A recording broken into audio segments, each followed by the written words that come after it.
안녕하세요. 결혼식을 한 달 앞둔 예비 신부입니다. 어렸을 적부터 좋은 사람을 만나 행복한 가정을 꾸리는 것이 인생의 큰 목표 중 하나였는데요. 그 꿈이 곧 현실이 된다고 생각하니 요즘 참 가슴이 설레요. 신랑과 저는 서로 깊이 사랑하고 처음 만났을 때부터 지금까지 단 한 번도 언성을 높여 싸워본 적이 없을 정도로 사이가 좋지만 저희의 결혼 준비가 마냥 순탄하지만은 않았습니다. 지금 다시 떠올려도 드라마가 아닌가 싶을 정도로 황당한 일과 우연의 연속이었거든요. 저는 부모님의 사랑과 관심 아래 행복한 유년 시절을 보내지 못했어요. 부모님께서는 제가 10살 무렵 이혼하셨고 이혼하기 전에도 사이가 그닥 좋지 않으셨습니다. 어머니, 아버지 두 분 다 말수가 적고 무뚝뚝하신 분들이셨어요. 두 분은 선자리에서 만나 결혼하셨고 슬하에 저 하나만을 두셨습니다. 아버지께서는 항상 바깥일 때문에 바쁘셨고 어머니께서도 원래 바깥일을 하시던 분이었지만 결혼하시면서 일을 그만두시고 집에서 살림을 시작하셨어요. 아버지께서 외벌이로 가족들을 먹여 살릴 만큼 돈을 잘 버는 편이시기도 했고 처음부터 집에서 본인을 내조할 수 있는 보인을 원하셨거든요. 선자리에서 내세우신 조건도 번듯한 집안 출신에 아이 잘 키우고 내조 잘할 수 있는 조신한 여자였다고 했어요. 저희 외 조부모님은 두 분 다 교사시고 어머니도 서울의 좋은 대학을 나오셨기에 그리 경제적으로 넉넉한 집안은 아니었어도 아버지가 원하시는 조건에 어느 정도 부합했어요. 무엇보다도 어머니의 조용하고 차분한 성품이 마음에 드셨다고 했습니다. 어린 시절 저희 집안 풍경을 생각하면 언제나 정적만이 흘렀던 것 같아요. 아버지나 어머니나 두 분 다 말씀이 없으신 편이었고 저 또한 그런 집안 분위기 탓에 눈치를 보느라 항상 얌전히 굴었거든요. 솔직히 말하자면 두 분 사이에 사랑이라고 부를 만한 감정은 전혀 존재하지 않았던 것 같아요. 어렸을 적에야 당연히 부부는 서로 사랑해서 결혼하는 사이라 생각했기에 두 분이 그리 살가워 보이지 않았어도 속으로는 아니시겠지 싶었지만 두 분은 처음부터 완벽히 서로의 조건만을 보고 시작한 사이였기에 애정보다는 이해관계에 얽혀있는 사이였습니다. 어머니께서는 아버지의 경제적인 능력과 사회적 지위, 아버지께서는 집에서 얌전히 본인을 보필하고 자식을 키워줄 조신한 부인이 필요했던 것이죠. 제가 5살배기였던 시절까지만 해도 그 이해관계는 별 문제없이 흘러가고 있었습니다. 그리 다정한 가족은 아니었어도 서로의 역할을 충실히 이행하며 가족이라는 울타리를 잘 유지하고 있었다는 뜻입니다. 그 울타리를 먼저 깨트린 것은 다름 아닌 어머니였어요. 아버지께서는 언제나 바깥일로 정신없이 바쁘셨고 늦은 밤이나 주말도 마찬가지였습니다. 돈은 차고 넘칠 만큼 벌어다 주셨지만 가족에게는 아무런 관심이 없으셨어요. 제가 어떤 유치원에 다니고 있는지, 요즘은 어떤 것에 관심이 많은지, 어떤 반찬을 편식하고 무슨 알러지가 있는지 기본적인 정보도 아무것도 알지 못하셨습니다. 저뿐만 아니라 어머니에 대한 정보도 마찬가지였어요. 어느 날부턴가 어머니께서는 식사 시간마다 아버지께 이야기를 먼저 거시기 시작하셨습니다. 거창한 이야기는 아니었고 주로 내일 저녁 식사 반찬은 뭘로 할까요? 오늘 우리 딸이 유치원에서 상을 받아왔어요. 요즘은 바쁜 일 없으신가요? 같은 평범한 주부들이라면 일상적으로 주고받을 만한 대화였어요. 아마 그 즈음부터 어머니께서는 외로움이라는 걸 느끼기 시작하셨던 것 같아요. 하루 종일 넓은 집에서 제대로 대화도 통하지 않은 어린아이를 붙잡고 지내셨으니 당연한 수순이었죠. 앞서 말씀드렸듯 어머니께서는 타고난 성품이 차분하고 내향적이어서 유치원의 다른 어머님들과도 잘 어울리시지 않으셨고 특별히 자주 연락하고 지내는 친구분도 없으셨거든요. 당시 어머니께서 유일하게 사회적 교류를 할 수 있었던 사람이 바로 아버지였고 어머니께서는 나름대로 용기를 내서 아버지께 한 발자국 다가가셨던 겁니다. 그렇지만 아버지의 반응은 싸늘하셨어요. 언제나 단답에 제대로 대답도 해주시지 않으셨고 기계처럼 젓가락을 움직이다 식사가 끝나면 칼같이 자리에서 일어나 잠자리에 드셨습니다. 물론 하루 종일 밖에서 바쁘게 일하다 돌아오시는 분이었고 다음날 새벽부터 바깥일을 나가셔야 했으니 피곤하고 지칠만도 했죠. 그렇지만 항상 혼자 남아 식탁을 치우시던 어머니의 뒷모습을 생각하면 지독한 쓸쓸함이 아직까지도 느껴지는 것 같아요. 그런 어머니께서 선택한 것은 바로 불륜이었습니다. 어머니의 불륜을 옹호하려는 것은 아니에요. 그렇지만 어머니께서 어떤 심정으로 그런 짓을 택하셨는지 나름대로 이해해 보려고 애썼을 뿐입니다. 어머니의 불륜 사실을 알게 되신 아버지께서는 바로 이혼을 하셨어요. 당시 저는 겨우 10살 남짓한 꼬맹이였기에 그 누구도 제게 어머니의 불륜과 불륜남, 이혼 소송에 대한 이야기를 제대로 해주지 않았고 나중에 가서야 알게 된 이야기지만 어머니께서 바람이 난 남자는 다름 아닌 제가 다니던 영어 학원의 교사였습니다. 아버지께서 막대한 금액의 소송을 거셔서 둘 다 빈털터리가 됐다는 이야기를 어디에선가 전해 들었지만 사실인지는 모르겠습니다.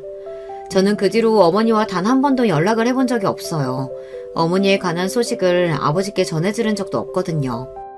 이혼 후 저는 아버지와 단 둘이 살기 시작했어요. 집안일은 일주일에 한 번씩 파출부 아주머니가 찾아와 주셨고 집안 분위기는 어머니가 계실 때와는 비교도 되지 않게 더욱더 삭막해졌습니다. 그렇지 않아도 기계처럼 딱딱하고 무뚝뚝하시던 아버지께서는 이혼 후 완전히 냉혈한처럼 변해버리셨어요. 제게 일말의 관심도 주시지 않았고 그저 같은 집에 사는 사이 그 이상 그 이하도 아닌 것처럼 느껴졌습니다. 물론 아버지께서 제가 먹고 입고 사용하는 것들에 대한 비용을 일체 대주시고 필요한 게 있으면 알아서 사라며 카드를 건네주시기는 했지만 부모 자식 사이에 필요한 것이 돈이 전부는 아니잖아요. 아버지께서는 제 졸업식이나 입학식, 생일 등 특별한 날을 한 번도 챙겨주신 적이 없었어요. 그 모든 과정은 얼굴도 몇 번 본 적 없는 할머니께서 처리해 주셨고 저는 항상 쓸쓸한 나날들을 보냈습니다. 가까이 지내는 친척도 없었고 앞서 말했다시피 조부모님과도 그리 살가운 사이는 아니었기에 저는 정말 철이 일찍 들었어요. 좋게 말하면 철이 일찍 든 것이지 나쁘게 말하면 성격이 몹시 팍팍해졌습니다. 사소한 일에서 즐거움을 찾지 못하고 점점 웃음을 잃어갔어요. 보통 사춘기 아이들은 길가에 떨어진 낙엽만 봐도 깨르르 웃음이 터진다고 하잖아요. 저는 전혀 그런 아이가 아니었고 점점 남들에게 제 이야기하는 것을 꺼리게 되었습니다. 누가 저를 걱정해줘도 괜찮다 단답으로 일축하고 세상 모든 것이 시시하고 재미없게 느껴졌습니다. 그런 저에게 고등학교 3학년 때 처음으로 흥미로운 것이 생겼어요. 바로 조카와의 만남이었습니다. 아버지께서는 나이 차이가 꽤 나는 여동생 한 분이 계셨는데 미국인 남편과 결혼해 미국에 정착하고 사시던 분이라 평소에는 연락을 주고받을 일이 전혀 없었어요. 그런데 아이가 태어나면서 한국으로 이사를 오셨고 우연한 기회로 식사 자리가 생겼는데 그날 저는 난생 처음으로 돌이 막 지난 아이를 보게 되었습니다. 정말 너무 신기하더라고요. 그 작은 아이가 손가락, 발가락을 꼬물꼬물 움직이고 입을 벌려서 소리를 내고 제가 가까이 다가가 빤히 쳐다보자 해사하게 웃는 그 미소에 마음이 녹아버렸던 것 같아요. 그동안 인터넷이나 텔레비전에서 숱하게 아이들을 봐왔지만 실제로 아이를 눈앞에서 마주하는 것은 정말 다른 일이었습니다. 그날을 계기로 제 목표는 유치원 선생님이 되었어요. 자랑은 아니지만 학교 성적이 꽤나 좋은 편이었기에 제가 원하던 대학의 유아교육과에 진학하는 것은 그리 어려운 일이 아니었습니다. 대학생활 내내 실습을 나가며 아이들과 함께하는 시간이 너무나 즐거웠던 기억이 나요. 만약 제게 아이들이라는 존재가 없었다면 지금까지도 어렸을 적 어머니처럼 언제나 무표정으로 지내는 사람이 되었을지도 모르겠습니다. 대학을 졸업한 저는 규모가 제법 큰 사립 유치원에서 근무하기 시작했어요.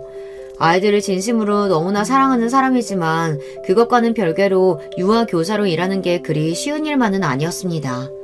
흔히 말하는 맘충이라고 하죠.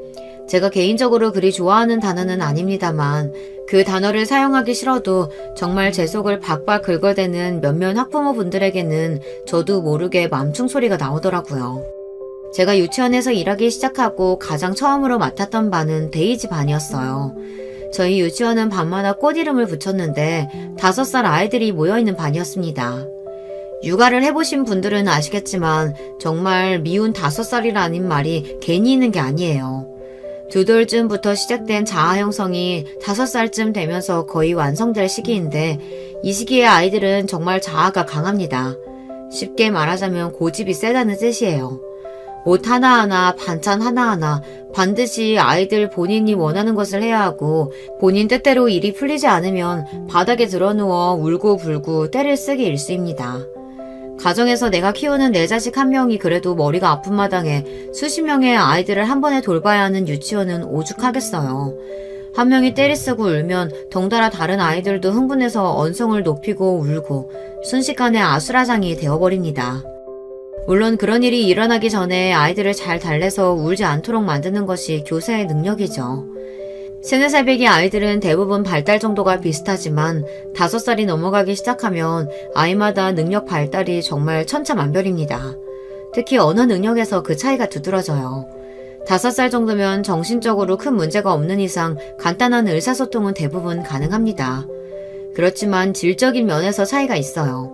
언어 발달이 빠른 아이들은 대화를 하며 놀랄 정도로 기억력도 좋고 문맥 파악을 잘해요. 예를 들자면 오늘 아침밥 뭐 먹고 왔어? 하는 간단한 질문을 한다고 치면 언어 발달이 빠른 아이들은 그 문장에서 오늘과 아침밥이라는 2가지 키워드를 아주 잘 캐치하고 2개의 연관성을 찾아내 문장 전체를 이해해요. 그러니까 말 그대로 오늘 유치원에 오기 전에 먹은 아침밥 반찬을 물어보는 질문이구나 하고 바로 알아듣는다는 뜻입니다. 이런 아이들은 고지고대로 오늘 아침에 먹었던 반찬을 이야기해요. 오늘 아침에 엄마가 김밥을 싸줬어요. 된장국을 먹고 왔어요. 빵 먹었어요. 등등. 그냥 된장국, 빵 이런 식으로 단어만 내뱉지 않고 문장도 제대로 표현할 줄 알고요. 그렇지만 언어 발달이 느린 아이들은 이 질문에서 오늘 그리고 아침밥이라는 단어는 이해하지만 이 2개의 단어가 어떻게 연결되었는지를 이해하지 못해요. 오늘이란 단어와 아침밥이라는 단어의 뜻은 알고 있지만 총체적으로 이 질문이 요구하는 답이 무엇인지 파악하지 못한다는 뜻입니다. 그렇게 언어 발달이 어린 아이들은 아침밥, 아침빵 먹는 것, 난 먹는 것 중에 과자를 좋아해 이런 식으로 의식의 흐름을 따라 아무렇게나 대답해요. 때문에 간단한 의사소통을 제외하고는 말이 잘 통하지 않습니다. 유치원에서 일하며 수많은 아이들을 살펴보는 저는 몇 마디 대화만 나눠봐도 이 아이가 언어 발달이 빠른 편이구나, 느린 편이구나를 바로 알 수 있어요. 물론 아이마다 성장 속도가 제각기 다른 법이니 발달이 조금 느리더라도 크게 걱정할 필요는 없습니다. 5살 정도가 되면 다른 아이들은 한글을 읽는데 우리 아이는 아직 기억 니은도 제대로 못해요 하시며 걱정하시는 학부모님들이 많이 계시는데요. 옆집 아무개는 36개월의 책을 줄줄 읽었네. 글짓기까지 하네. 그런 이야기들을 들으며 내가 못난 부모라 우리 아이가 발달이 느린가 보다 하고 자책하시는 분들이 태반입니다. 하지만 수년간 아이들을 가르쳐본 유치원 교사로서 개인적인 의견을 말씀드리자면 그런 걱정은 전혀 할 필요가 없습니다. 지난달까지만 해도 기억 니은조차 읽을 줄 몰랐던 아이가 일주일 만에 단어를 쓰고 말하는 경우도 여러 봤습니다. 학교에 입학하기 2달 전까지 한글을 제대로 읽고 쓰지도 못해서 발달장애가 아닌가 싶었던 아이도 입학 전 그 짧은 기간 동안 뚝딱 글을 캐치하기도 하고요. 정말 아이별로 천차만별 달라지는 게 성장 속도예요.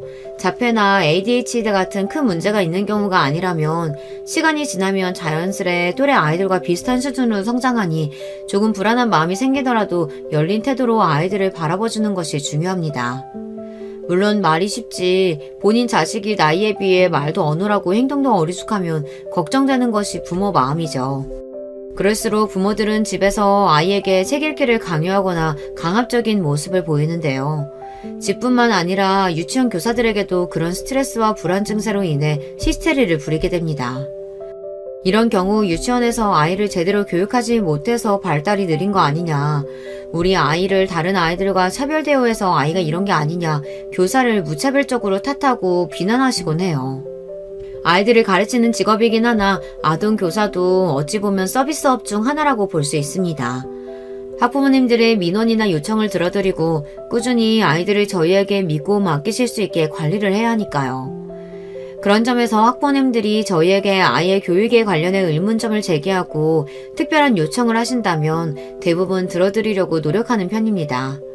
그리고 저희의 입장을 충분히 설명해드리고 최대한 조율을 하기 위해 애쓰죠. 그런 저희의 노력을 알아봐 주시고 꾸준히 아이를 믿고 맡겨주시는 학부모님들은 참 감사한 마음입니다. 하지만 아무리 저희가 열심히 노력하고 진심으로 아이들을 사랑하고 아껴준다고 한들 저희의 모든 행동에 불만이 있는 학부모님들이 꼭 계시기 마련이더라고요. 지금도 가장 기억 남는 일은 제가 유치원에서 일한 지 3년여가 지났을 무렵 벌어졌던 사건입니다. 앞서 제가 5살 아이들이 모여있는 데이지 반을 맡게 되었다고 말씀드렸죠. 미운 5살과 3년 가까이 부대끼고 살다 보니 이제 웬만한 일에는 눈 깜짝 안 하고 순식간에 처리할 수 있을 정도로 베테랑이 되어가던 차였어요. 그 해에 우빈이라는 남자아이가 먼 지역에서 이사를 와 6월경에 저희 유치원에 들어오게 되었습니다. 나이는 6살이었지만 6살 반이던 튤립반에 공석이 없어 부득이하게 저희 데이지반 학생이 되었어요. 알고 계시는 분들도 몇몇 계시겠지만 남자아이들의 뇌발달은 보통 여자아이들의 뇌발달보다 1년 정도 느린 편입니다. 때문에 남자아이들에 비해 여자아이들이 언어도 빨리 깨우치고 뭐든 빨리빨리 하는 편이에요. 오빈이는 다른 아이들보다 나이가 1살이 많기는 했지만 남자아이이기도 했고 상담 결과 원장님께서 우빈이가 발달이 조금 느린 편이라 데이지반에 들어가도 충분히 잘 섞일 것 같다는 결론을 내셨어요. 하지만 우빈이 어머님의 생각은 좀 달랐습니다. 솔직히 그 여자에게 어머님 하면서 좋은 명칭을 사용해주고 싶지도 않아요. 우빈이가 저희 유치원에 들어온 이후 제가 그 여자에게 시달렸던 걸 생각하면 정말 끔찍하거든요. 그 여자는 본인 아들이 왜 아들보다 모자란 아이들 사이에서 교육을 받아야 하는지 모르겠다고 고래고래 언성을 높였습니다. 원장님과 제가 모자란 아이들이 아니라 나이가 1살 어린 것 뿐이다. 지금 6살 반의 공석이 없기도 하고 가끔 이런 경우가 종종 있다. 아이들마다 발달 속도도 느리고 이 나이 무렵의 1살 차이는 사실 그렇게 큰 차이가 있지 않다. 아무리 좋게 설명을 드려도 그 여자 귀에는 그저 본인 아들이 다른 아이들보다 모자라서 열애되었다고 들리는 것 같았습니다. 한참 실랑이 한 끝에 원장 선생님께서는 결국 데이지반이 그렇게 싫으시면 저희 유치원에서는 댁 아드님을 받아들일 수 없을 것 같다. 튤립반에는 공석이 없고 그렇다고 댁의 아드님만 예외로 받아주면 앞으로 이런 경우가 생겼을 때 우리 입장이 곤란해진다 못을 박으셨어요. 끝까지 때를 쓰면 본인 말을 들어줄 거라고 생각했었는데 그 여자는 좀 당황스러워 보이는 얼굴이었습니다. 그쪽이 데이지반 교사라고 했죠? 우리 우빈이 좀 특별히 신경 써서 봐주세요. 하도 어쩔 수 없다고 하니까 제가 참는 거예요. 그러더니 갑자기 제게 말을 톡 쏘고는 특별히 봐준다는 듯이 이야기를 하는데 그때부터 예감이 좀 안 좋았어요. 이 여자 만만치 않은 사람이겠구나 하는 생각이 들었거든요. 앞서 말했듯 각종 괴상한 부탁을 하거나 교사에게 인격 모독적인 말을 하시는 학부모님들이 참 많아요. 몇 개의 예를 들어보자면 우리 아이가 변을 보고 아직 혼자서 뒤처리를 하지 못하니 엉덩이를 잘 닦고 로션까지 발라달라. 우리 아이가 잘 지내고 있는지 걱정되니 선생님 몸에 소형 카메라를 달아서 수업 시간 내내 영상을 녹화해 실시간으로 볼 수 있게 해달라. 아이들 정서상 좋지 않으니 항상 목 끝까지 가리는 옷만 입고 출근해라. 심지어 저희 유치원은 출근 후 갈아입는 교사용 원복이 정해져 있는데도 출퇴근 시에 아이들을 마주칠 수 있다며 제 옷차림에 간섭하시는 학부모님들도 있었어요. 근무 시간 외에 개인적인 연락을 하는 것은 물론이고 제 개인 SNS 프로필 사진에 수영장에서 찍은 사진을 올렸더니 어떻게 아이들 가르치는 교사라는 사람이 이런 차림으로 사진을 찍을 수 있냐며 저를 훈계하시던 분도 계셨어요. 거짓말 같지만 전부 정말 사실입니다. 처음에는 그런 분들께 일일이 제 사정을 설명하고 그럴 수 없는 이유와 죄송한 마음을 표현하고 최대한 좋게 마무리를 하려고 했지만 세상에는 상식이라는 게 통하지 않는 사람들이 참 많더라고요. 교육 수준과 경제적 형편과 인성 수준은 완전히 별개인 것 같다는 생각을 여러 번 했습니다. 번듯한 집안에 떵떵거리며 잘 사는 집안 아이인데도 부모가 정말 상상 초월의 무개념인 경우도 많고 가난한 집 아이인데도 가정교육을 아주 잘 받고 자라 똑똑하고 배려심이 넘치는 아이들도 많아요. 그런 아이들은 높은 확률로 부모님께서 인격적으로 훌륭하신 분들이더라고요. 본론으로 돌아와서 다시 우빈이 이야기를 하자면 그렇게 저희 데이 집안에 합류하게 된 우빈이는 첫날부터 말썽이었습니다. 우빈이는 언어 발달이나 행동 발달은 느렸어도 덩치가 꽤 큰 편이었어요. 다른 아이들과 20cm가량 차이가 날 정도로 정말 머리에 하나가 위로 쑥 솟아있는 느낌이었습니다. 보통 5살쯤 되면 아이들이 성역할에 대해서 학습할 나이잖아요. 여자아이들은 공주놀이와 분홍색 옷, 물건에 푹 빠져있고 남자아이들은 항상 싸움놀이를 합니다. 이 시기에 남자아이들은 조금이라도 분홍색이 들어가 있는 옷을 주면 난 여자 아냐 하고 거부하고는 해요. 분홍색 옷을 꼭 여자들만 입는 것이 아니라고 설명을 해줘도 고집불통입니다. 남자아이들은 하루 종일 총싸움, 칼싸움을 하며 놀고 친구보다 힘이 세고 강해지는 것에 관심이 많아요. 싸움놀이를 통해 본인의 힘을 과시하려고 하고 본인이 놀이에서 졌을 경우에는 하루 종일 우울해 있거나 울음을 터뜨리기도 합니다. 우빈이도 역시 다른 남자아이들과 마찬가지로 싸움놀이에 관심이 많았어요. 앞서 말씀드렸다시피 우빈이는 다른 아이들에 비해 머리 하나가 더 클 정도로 덩치가 컸는데요. 그러니 당연히 싸움놀이를 하는 족족 우빈이가 이기기 마련이었습니다. 우빈이는 싸움놀이에서 진 친구를 심하게 괴롭혔어요. 보다 못한 제가 우빈아, 친구들끼리 사이좋게 지내야지 하며 말리려 들자 제게 장난감 칼을 휘두르며 위협하더니 결국 주먹으로 세게 때리기까지 하더군요. 팔뚝에 멍이 들 정도였고 순간 너무 화가 났지만 침착하게 아이를 제압하고 자리에 앉혔어요. 이런 행동은 옳지 못한 행동이다. 우빈이가 아무리 화가 나도 상대방을 때려서는 안 된다 설명해 주었지만 아이는 도통 제 말을 들을 생각을 하질 않았습니다. 우빈이가 제게만 폭력성을 보인다면 그나마 다행이었지만 5살 배기 아이가 상대를 가려가며 손을 휘두르지는 않죠. 당연히 같은 반 친구들에게도 틈만 나면 손을 올렸고 덕분에 저희 데이 집안은 하루가 다르게 문제가 생기기 시작했습니다. 저는 최선을 다해 우빈이를 돌봐주고 문제가 없도록 만들려 애썼지만 저 혼자 10대명의 아이를 돌봐야 하는데 하루 종일 우빈이 옆에 붙어 일거수일투족을 신경 써줄 수는 없었어요. 보통 아이가 이렇게 폭력성을 보이는 경우는 학부모님들에게 말씀드리고 가정에서 특별히 지도해 주시기를 부탁드리는데 우빈이 같은 경우는 어머니께 연락드리기가 좀 꺼려졌습니다. 이미 전적이 있기도 했고 이 이야기를 꺼내봤자 우리 애가 뭘 그렇게 잘못했다고 그래요 하면서 바로 화를 내게 뻔해 보였어요. 아이의 폭력성은 담당 교사가 노력한다고 해서 하루아침에 고쳐질 문제가 아니기 때문에 부모님의 협조가 무엇보다 중요한데요. 이 일을 어떻게 해결해야 할까 참 머리가 아팠습니다. 원장 선생님께서도 우빈이의 폭력성에 대해 잘 알고 계셨고 함께 고민을 해본 결과 일단은 학부모님께 말씀드리는 것이 맞다는 결론이 나왔습니다. 우빈이 정도의 폭력성이면 가정에서도 이를 알고 있을 확률이 높았고 아무리 저희끼리 고민해봤자 답이 없는 문제였거든요. 그렇게 정말 내키지 않았지만 우빈이 어머님께 연락을 드렸고 반응은 역시나 예상했던 대로였습니다. 우리 아들이 다른 애들을 때렸다고요? 그럴 리가 없는데. 그 애가 먼저 우리 아들 괴롭힌 거 아니에요? 애들끼리 싸우는 동안 교사는 도대체 뭘 하고 있는 거예요? 저는 차분히 지금까지 이런 일이 여러 번 발생했고 최선을 다해 우빈이를 이끌어주려고 했지만 쉽지 않다. 이 시기 남자아이들에게 폭력성이 발생하는 건 드문 일이 아니다. 저뿐만 아니라 가정에서도 교육을 시켜주셔야 한다. 상황을 설명드렸습니다. 그러나 역시 그 여자는 제 이야기를 듣는 건지 마는 건지 혼자서 북치고 장구치고 화를 내다 갑자기 저희 유치원을 고소하겠다고 큰 소리를 냈어요. 당신들 아동학대로 다 고소할 거야. 콩밥 먹게 해줄 거라고. 알겠어?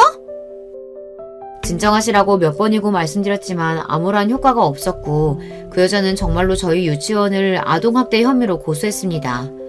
제대로 된 증거 하나 없는 고소였지만 아동학대가 워낙 민감한 사안이다 보니 경찰 쪽에서 조사를 나오게 되었어요. 그 과정에서 정말 스트레스가 많았고 개인적으로나 공적으로나 힘든 시간을 보냈습니다.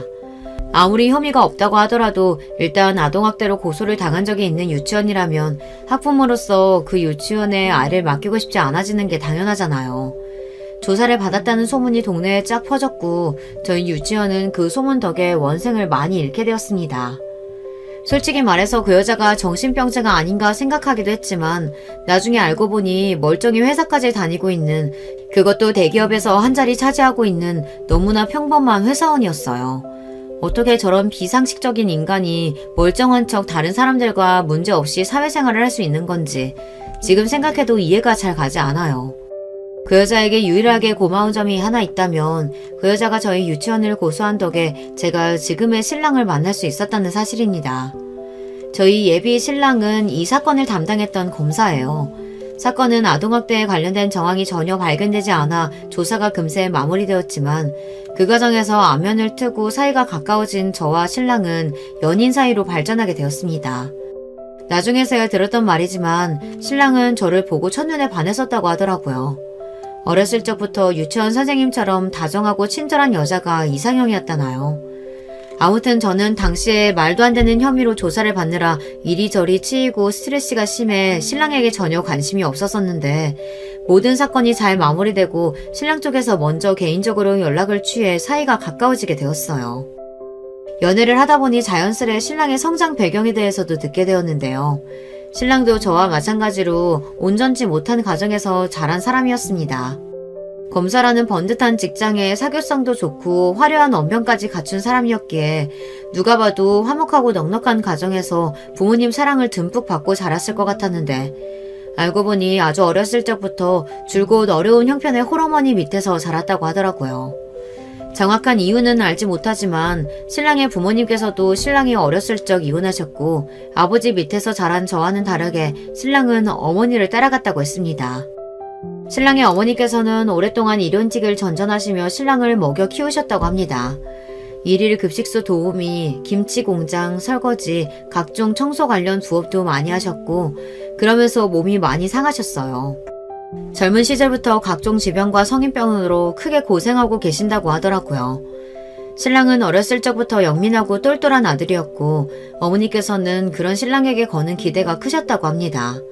밤잠을 줄여가며 본인 입에 넣을 것을 줄여가며 허리띠를 졸라매 신랑 뒷바라지를 하셨고 정말 어려운 형편에서도 결국 하나뿐인 아들을 번듯한 검사로 만들어내셨죠. 물론 신랑이 검사가 된 것은 스스로의 노력이 가장 크긴 했지만 신랑이 공부에만 집중할 수 있도록 뒤에서 지원해주신 어머니의 노력이 없었다면 불가능한 일이었겠죠. 그만큼 신랑의 어머니께서는 외동아들인 신랑을 눈에 넣어도 아프지 않을 정도로 아끼고 사랑하셨습니다. 본인 인생을 통째로 바쳐 만들어낸 완벽한 결과물이니 어찌 보면 당연한 일이었어요. 시부모님께서는 남들이 보면 조금 아니 왜 저리 유난이야 할 정도로 아들의 일이라면 본인 일이라도 되는 양 매사에 발벗고 나서셨습니다. 신랑에게 특별한 유대감을 가지고 계셨어요. 신랑 또한 본인의 어머니가 다른 어머니들보다 조금 유별나다는 사실을 알고 있었어요. 때문에 제게 미리 언지를 주기도 했습니다. 우리 어머니가 오래전부터 혼자서 날 키우시느라 고생이 많이 하셨어. 그만큼 나한테 애착도 크신 분이고 평생 나 하나만 바라보고 살아오신 분이니까. 자식 사랑이 조금 유별나시긴 해. 그래도 우리 어머니 절대 나쁜 분은 아니야. 아마 너랑도 큰 문제 없이 잘 지낼 수 있을 거야. 사실 신랑의 말을 듣고 조금 걱정이 되기는 했어요. 물론 유치원 교사 생활을 오래 하며 각종 어머니들을 상대하는 법에는 이골이 날 지경이었지만 상대가 제가 가르치는 아이가 아니라 결혼할 사람의 부모라면 이야기가 좀 달라지잖아요. 게다가 신랑을 끔찍하게 아끼고 사랑하는 유별난 어머니라니 뵌 적은 없었지만 처음 인사를 드리러 가기 전부터 불안한 마음이 들었습니다. 드라마나 텔레비전 같은 곳에서 본 각종 고부 갈등들도 생각나고 만약 신랑의 어머니께서 그런 못된 시어머니라면 어떻게 대처해야 될까 고민도 많았어요. 신랑의 평소 성격을 미뤄봤을 때 중간 다리 역할을 잘 하긴 할 것 같았지만 뭐든 겪어보기 전엔 모르는 거니까요. 어찌됐든 마음의 준비를 단단히 하고 있어야겠다 싶기는 했습니다. 신랑 어머니도 문제였지만 저희 아버지도 문제인 것은 마찬가지였어요. 저는 대학을 졸업한 이후 아버지와 연락을 거의 주고받지 않고 있거든요. 신랑과의 교제 사실도 물론 말씀드리지 않았었고요. 결국 결혼하겠다고 남자를 데려가면 어떤 반응이실지 도무지 상상이 가질 않았습니다. 신랑은 제 어두운 가정사를 다 알고 있었기에 굳이 제게 아버지에 대한 이야기를 먼저 꺼내지 않았습니다. 때가 되면 제가 알아서 소개를 시켜주겠거니 생각하는 것 같았습니다. 오랜만에 아버지께 연락을 드려 약속을 잡았고 아버지께서는 예상하셨던 대로 신랑이 어떤 사람인지 무슨 직업을 가졌는지 어떻게 만나게 됐는지 등등 궁금한 것이 하나도 없으셨어요. 결혼할 사람을 소개시켜드리고 싶다는 제 말에 그저 알겠다 답만 보내오셨습니다. 결혼 날짜가 잡히자 신랑은 그제서야 저희 아버지에 대해 궁금했던 것들을 물어봤어요. 어떤 일을 하시는 분인지, 식사 때 어떤 점을 조심해야 하는지 등등 기본적인 질문이었습니다. 우리 아버지도 젊었을 적에 검사셨어. 지금은 변호사로 일하고 계시고. 실은 저희 아버지께서도 젊은 시절 열정이 넘치는 검사셨어요. 하루가 멀다 하고 사건을 맡아 조사하고 범죄자들과 싸우느라 눈코 뜰 새 없이 바쁘신 분이었죠. 덕분에 가정에 소홀해져 이혼이라는 결과를 맞았고요. 그렇기 때문에 사실 전 신랑과의 결혼이 처음에는 조금 망설여졌습니다. 타고난 성품이 다정한 사람이라 아버지와는 다르게 가정적인 남편이 될 것 같긴 했지만 직업 특성상이라는 걸 마냥 무시할 수는 없잖아요. 연애 시절부터 이리저리 돌아다니며 조사하느라 많이 바빠 보이기도 했고요. 아버지께서 본인과 같은 검사 출신이라는 이야기에 신랑은 굉장히 의외라는 반응이었습니다. 그러면서 용케도 검사인 본인과 결혼할 생각을 했다며 그렇게 자기가 좋냐고 우스갯소리를 하더라고요. 사실 나도 티를 안 냈지만 걱정 많이 됐었어. 얘기만 들어도 워낙 무뚝뚝하고 근엄하신 분일 것 같아서. 그래도 같은 법조인이시라니 나랑 통하는 점이 조금이라도 있지 않을까? 장인어른 마음에 들 수 있도록 노력해볼게. 그렇게 약속날이 되었고 저와 신랑은 한껏 긴장한 채로 약속 장소인 한정식 식당으로 향했습니다. 굉장히 오랜만에 아버지를 만나는 자리이기도 했고 만에 하나 아버지께서 신랑을 마음에 들어하지 않으면 어떡하지 하는 생각이 들기도 했어요. 떨리는 마음으로 먼저 식당에 도착해 아버지를 기다리고 있는데 미닫이 문이 열리고 아버지께서 안으로 들어오시는 순간 신랑이 너무 깜짝 놀라며 자리에서 벌떡 일어났습니다. 아니, 자네가 여긴 어떡해? 알고 보니 저희 예비 신랑과 아버지께서는 이미 안면이 있는 사이였어요. 남편이 햇병아리 검사였던 시절 같은 부서 선배였던 아버지께서 남편을 많이 도와주셨다고 하더라고요. 그때부터 신랑은 저희 아버지를 은사처럼 여기고 모셨다고 하는데 아버지께서 직업을 옮기신 후로 연락이 뜸해져 최근에는 소식을 몰랐다고 합니다.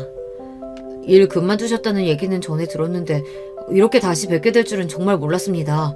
제가 진작 연락드리고 찾아뵀어야 하는 건데 이런 인연이 다 있네요. 어렸을 적부터 제게는 그렇게 무뚝뚝하고 남이나 다름없을 정도로 냉정하셨던 분이 일터에서는 신임받는 선배였다니 기분이 좀 이상하긴 했어요. 신랑 말고도 같은 부서에 소속되어 있던 검사들이 전부 아버지를 존경하고 잘 따랐다고 하더라고요. 세상 좁다더니 참 이런 인연이 다 있구나 싶었습니다. 걱정했던 것이 무색하게도 자리는 즐거웠고 큰 문제 없이 좋은 분위기 속에서 잘 마무리되었어요. 신랑은 본인이 초보 검사였던 시절 아버지께 정말 도움을 많이 받았다며 다시 생각해도 어떻게 이런 인연이 있을 수 있는지 신기해했습니다. 그렇게 저희 아버지 쪽은 잘 해결되었고 남은 것은 신랑의 어머니였어요. 앞서 말씀드렸듯이 신랑 어머니께서는 신랑에게 좀 유난하신 분이에요. 신랑은 괜찮을 거라 말했지만 사실 전 조금 걸리는 부분이 있습니다. 신랑과 한창 결혼 이야기가 오가기 시작했을 무렵부터 저는 스토킹 비슷한 것을 당하고 있었어요.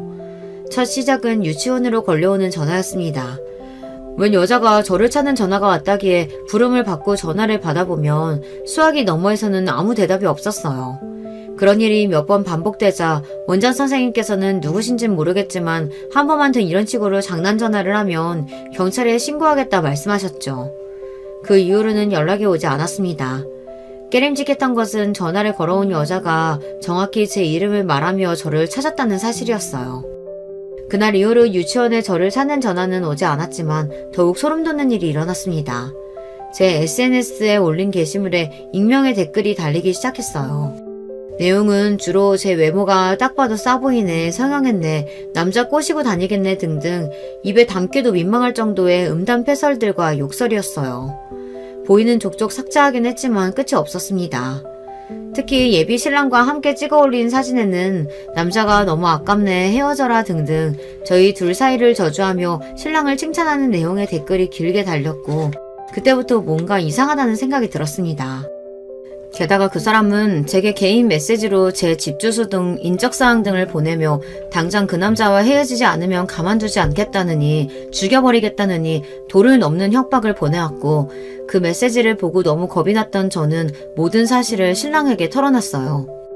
솔직히 말해서 그 전까지는 혹시 저를 괴롭히는 사람이 신랑의 어머니가 아닌가 하는 생각을 했습니다. 아무리 생각해도 저와 신랑 사이를 갈라놓으려고 할 만한 사람, 게다가 제 신상 정보를 그렇게 잘 알고 있을 만한 사람은 시어머니뿐이라는 생각이 들었거든요. 그렇지만 설마 하니 신랑 어머니께서 저를 죽여버리겠다느니 그런 도를 넘는 협박을 해오실 것 같지는 않았어요.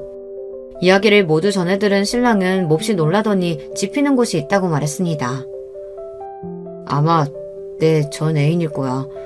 그 여자 정신적으로 좀 아픈 사람이었거든. 한동안 잠잠하길래 괜찮아졌나 생각했는데.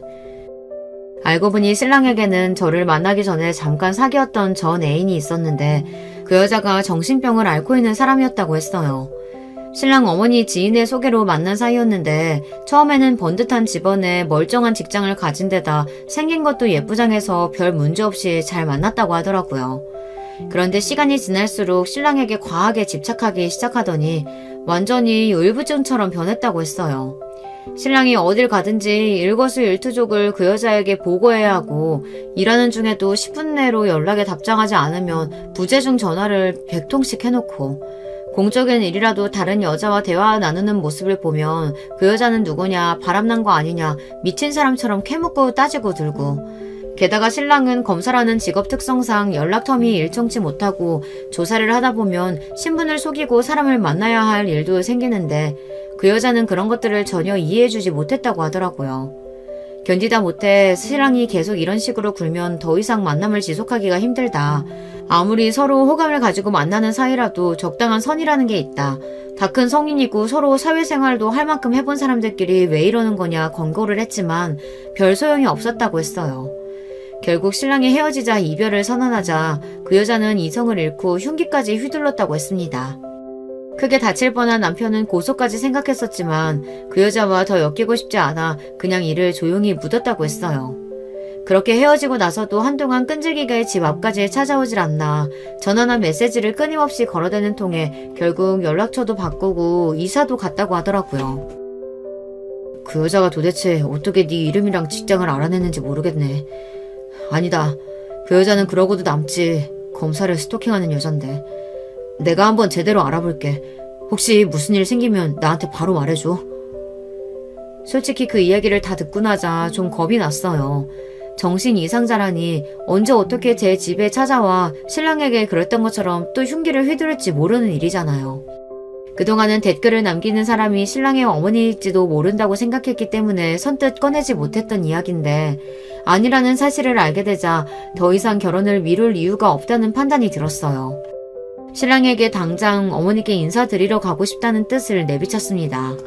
제 집 주소를 다 알고 있는 여자에게 살해 협박까지 받은 마당에 아무렇지 않게 평소처럼 지내기도 어려웠고요. 하루빨리 신랑과 결혼해 살림을 합쳐야겠다는 생각이 들었어요. 그렇게 시댁에 처음으로 인사를 드리러 가게 되었습니다. 스토킹 문제도 있었지만 애초에 시어머니께서 저를 그닥 달가워하시는 느낌은 아니었기에 긴장을 하지 않을 수 없었어요. 신랑은 잔뜩 긴장해 손까지 덜덜 떠는 저에게 괜찮을 거라며 어머니께서도 말씀은 그렇게 하셨어도 막상 저를 만나면 분명 마음에 들어 하실 거다. 긍정적인 말을 건넸지만 걱정은 그리 쉽게 사라지지 않았습니다. 그렇게 시댁으로 들어섰고 시어머니께서는 무려 현관 앞까지 나와 저희를 기다리고 계셨어요. 어머니 안녕하세요. 떨리는 목소리로 인사를 건넸고 그 순간 시어머니께서 저를 보자마자 냅다 빽 소리를 지르셨습니다. 네가 우리 아들 꼬신 그년이냐? 이년이 어디서 감히 남의 집 귀한 아들을 그것도 애인 있는 남자를 꼬셔? 그래놓고 어딜 뻔뻔하게 인사까지 하러 와? 저를 마음에 들어 하시지 않을 거라고는 생각했지만 이렇게까지 격한 반응일 거라고는 전혀 생각하지 못했어요. 그때의 당혹스러움은 아직도 잊혀지지가 않습니다. 면전에 대고 2년 전년 욕을 하시질 않나 게다가 하신 말씀도 너무나 충격적이었어요. 애인 있는 남자를 꼬셨다뇨. 순간 어안이 봉봉해 말문이 막혔고 그건 신랑도 마찬가지인 것 같았어요. 어머니 갑자기 왜 이러세요? 애인 있는 남자 꼬셨다뇨. 그게 무슨 말씀이세요? 넌 가만히 있어. 어디 여자가 궁해서 이런 꽃뱀 같은 년한테. 시어머니께서는 거기서 멈추지 않고 현관에 놓여있던 빗자루를 집어드셨어요. 금방이라도 저를 두들겨 패실 듯한 기세에 신랑이 혼비백산한 얼굴로 빗자루를 뺏어들며 시어머니를 말렸습니다. 도대체 무슨 오해를 하시는 거예요? 어머니, 김수환 검사님 아시죠? 제가 말씀 많이 드렸잖아요. 제 은사님이요. 이 사람 그분 딸이에요. 신랑의 입에서 나온 말에 시어머니께서는 눈을 동그랗게 뜨시더니 너무나 놀란 표정이 되셨어요. 얘가 그분 따님이라고 하며 몇 번이고 되물으시는데 전혀 생각지도 못했다는 듯 몹시 당황스러워 보이더라고요. 신랑은 제가 왜 거짓말을 하겠냐며 일단 좀 진정하고 앉아서 얘기하자며 시어머니를 이끌고 탁자로 향했습니다. 사건의 전말은 이랬어요. 신랑의 전 여자친구라던 그 스토커 여자와 신랑이 어떻게 만나게 되었는지 기억하시죠? 네, 다름 아닌 시어머니 지인의 소개로 만난 사이였죠. 시어머니께서는 전 여자친구를 몹시 좋게 보셨다고 해요. 조건만 따지자면 여러모로 부족할 것 없는 사람이었고 지인의 소개로 만났는데다 시어머니께 싹싹하게 굴고 부칩성도 좋아 시어머니께서는 그 여자와 가까이 지내셨다고 합니다.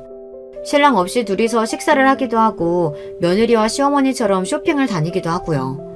시어머니께서는 당연히 신랑이 그 여자와 결혼할 거라고 생각하셨다고 합니다.